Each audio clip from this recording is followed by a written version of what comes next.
Frédéric Rochette, bonjour. Bonjour. Vous êtes le fondateur de Vegetal Place, qui est une marketplace végétale. Alors, quelles sont vos activités? Eh bien, moi, historiquement, je suis un vieux briscard du végétal, puisque ça fait maintenant plus de 20 ans que j'y travaille, à la fois dans la distribution, dans la plupart des grandes centrales, mais également dans le web.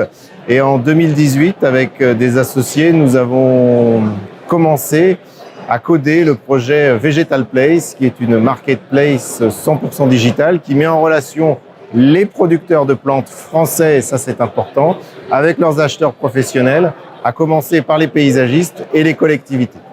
Alors, vous avez déposé une marque européenne. Vous êtes sans doute le précurseur sur votre marché. Alors, Frédéric Rochette, comment concrètement fonctionne votre place de marché Vegetal Place? Alors, très simplement, les producteurs viennent déposer leurs disponibles. Immédiatement, les plantes sont achetables sur le site. Les acheteurs, de leur côté, viennent avec leurs besoins, généralement des listes, des devis, des études. Ils remplissent les informations dont ils ont besoin sur le site et quasiment automatiquement, la réponse leur est donnée par le site pour savoir où trouver les plantes au plus proche de chez eux, à quel prix et avec quelle modalité de livraison. Alors, en fait, vous prenez en considération toutes les contraintes environnementales, n'est-ce pas? Oui, absolument. On prend en considération les contraintes environnementales dès la production, en essayant de classifier les différentes bonnes pratiques faites par les producteurs, mais également nous tenons compte de la distance, puisque c'est le premier critère de choix sur la plateforme. Quelles sont les plantes les plus proches de chez moi? Alors, comment a été perçue votre place de marché par les professionnels? Alors, on a eu globalement un très bon accueil de la part des professionnels. D'abord du côté des paysagistes qui nous ont clairement indiqué que c'était vraiment l'outil qu'il leur fallait et qu'il leur manquait depuis des années. Et de l'autre côté, un accueil enthousiaste de certains producteurs qui ont dès le début joué le jeu et participé à l'aventure. Alors, aujourd'hui, vous êtes encore une start-up qui est en phase de lancement. Oui. Vous aviez déjà fait une première présentation dans le cadre de Paysalia, n'est-ce pas? Tout à fait. Nous sommes lancés en novembre 2021. Suite à Paysalia, nous avons fait une première présentation. Des premiers inscrits se sont inscrits sur la plateforme. Aujourd'hui, on a plus de 200 acheteurs inscrits, près de 40 producteurs également inscrits sur la plateforme. Et nous n'en sommes qu'au début de l'aventure. Alors, comment est-ce que vous parvenez à vous rémunérer dans le cadre de cette nouvelle activité? Alors aujourd'hui, nous prenons une commission sur les ventes.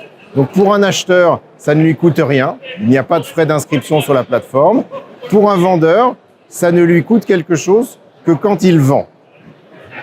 Est-ce que, en plus d'être un commerçant, un acteur de l'acte d'achat, vous n'êtes pas aussi finalement en quelque sorte un facilitateur, un conseil? Absolument.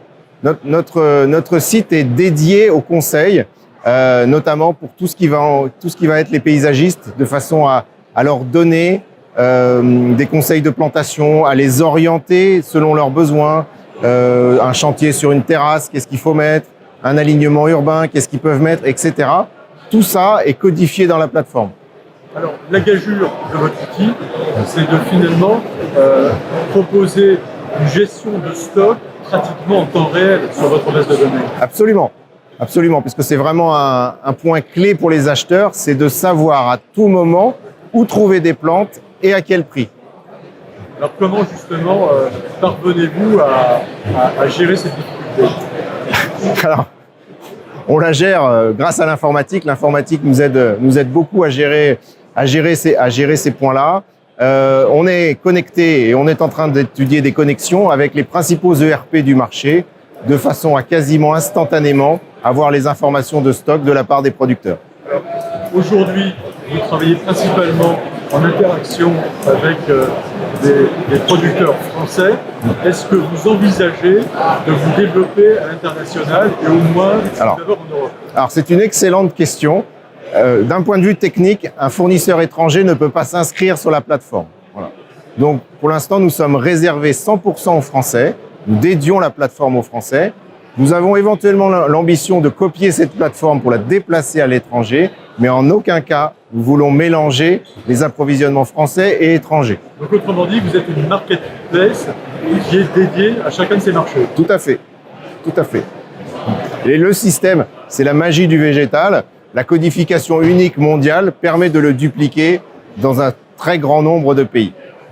Alors comment réagissent depuis 3 jours les contacts que vous avez ici au Salon du Végétal? Alors au Salon du Végétal, on a un très très bon accueil. Beaucoup nous disent c'est l'outil qu'il nous fallait.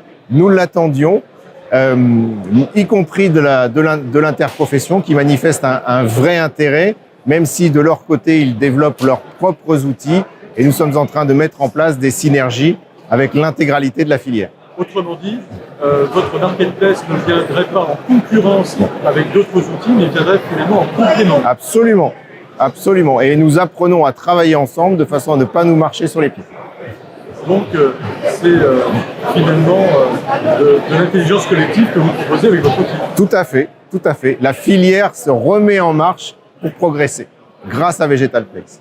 Frédéric Rochette, merci pour toutes ces informations et on vous dit à très bientôt. Merci beaucoup.